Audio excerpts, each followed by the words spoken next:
आज हम भगवान कृष्ण के एक ऐसे संदेश की बात करने वाले हैं जो सीधे आज के समय यानी हमारे लिए है, और यकीन मानिए ये बहुत ही भावुक करने वाला है। तो चलिए बिना देर किए सीधा इस कहानी में उतरते हैं और समझते हैं कि वो क्या है। तो कहानी की शुरुआत होती है एक रात से, पर ये कोई आम रात नहीं है। इसे ऐसे समझिए कि ये वो अंधेरा है जो आज दुनिया की हालत को बयां कर रहा है। चारों तरफ घना अंधेरा था, आसमान में बादल थे और नीचे धरती पर लोग अपनी अपनी परेशानियों और दुखों में डूबे हुए थे। हवा में ना एक अजीब सी उदासी घुली हुई थी। और फिर उसी गहरे अंधेरे के बीच अचानक एक रोशनी फैलती है। वो दिव्य प्रकाश थे स्वयं श्री कृष्ण। सिर पर मोर पंख का मुकुट और चेहरे पर एक बेहद शांत कोमल सी मुस्कान। मगर उस मुस्कान के पीछे उनकी आंखों में एक अजीब सी उदासी थी, एक गहरा दुख छिपा था। अब ये बड़ी अजीब बात थी, एक तरफ मुस्कान और दूसरी तरफ आंखों में उदासी। और यही वो सवाल है जो हमें इस पूरी कहानी के दिल में ले जाता है। आखिर भगवान कृष्ण की आंखों में वो दुख क्यों था? आइए अब इसका जवाब ढूंढते हैं। कृष्ण के संदेश का जो पहला हिस्सा है वो आज की दुनिया की सच्चाई पर एक बहुत गहरी टिप्पणी है, एक ऐसा विरोधाभास जिसमें हम सब जी रहे हैं। कृष्ण के पहले शब्द ही दिल पर लगते हैं। वो कहते हैं, हे मानव, तुमने दुनिया में तो बहुत कुछ हासिल कर लिया, लेकिन इस भाग दौड़ में तुमने खुद को ही कहीं पीछे छोड़ दिया, अपनी आत्मा को ही खो दिया। आज देखिए, घर पहले से कहीं बड़े हो गए हैं, पर उनमें प्यार की वो गर्माहट नहीं रही। हमारे पास साधन, रिसोर्सेज सब कुछ है, पर मन में शांति वो गायब है। ये गहरी खाई है हमारी भौतिक तरक्की और हमारे अंदर के खालीपन के बीच। और यही हाल हमारी सामाजिक जिंदगी का भी है ना?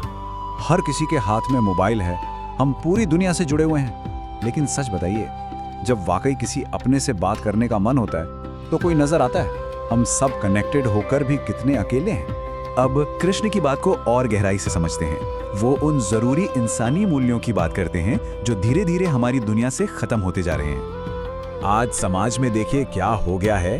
जो सच बोलता है उसे लोग कमजोर या बेवकूफ समझते हैं, और जो झूठ बोलकर चालाकी से अपना काम बना ले उसे दुनिया स्मार्ट और समझदार कहती है। मतलब ईमानदारी जैसे एक कमी बन गई है। रिश्ते वो भी अब दिल से कहाँ निभाए जाते हैं, अब तो वो जरूरत और लेन देन का सौदा बन गए हैं।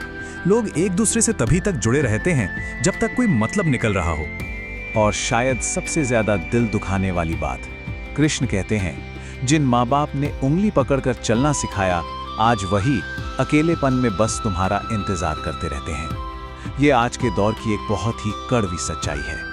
लेकिन इतनी गहरी और उदास बातें बताने के बाद कहानी में एक बहुत जरूरी मोड़ आता है। कृष्ण कहते हैं कि अभी सब कुछ खत्म नहीं हुआ है, उम्मीद की एक किरण अभी भी बाकी है। और ये एक बहुत बड़ी तसल्ली है। कृष्ण मानते हैं कि हाँ, समय बदल गया है, हालात मुश्किल हैं, लेकिन ये अंत नहीं है। अभी भी वापसी का, चीजों को सुधारने का एक रास्ता बाकी है। तो वो रास्ता क्या है? कृष्ण 3 बहुत ही आसान लेकिन बहुत गहरे कदम बताते हैं। पहला, नफरत की जगह प्रेम को चुनो। दूसरा, झूठ की जगह सच्चाई का हाथ थामो। और तीसरा, किसी दुखी इंसान के चेहरे पर एक मुस्कान ले आओ। बस ये छोटे छोटे काम यही दुनिया को बदल सकते हैं।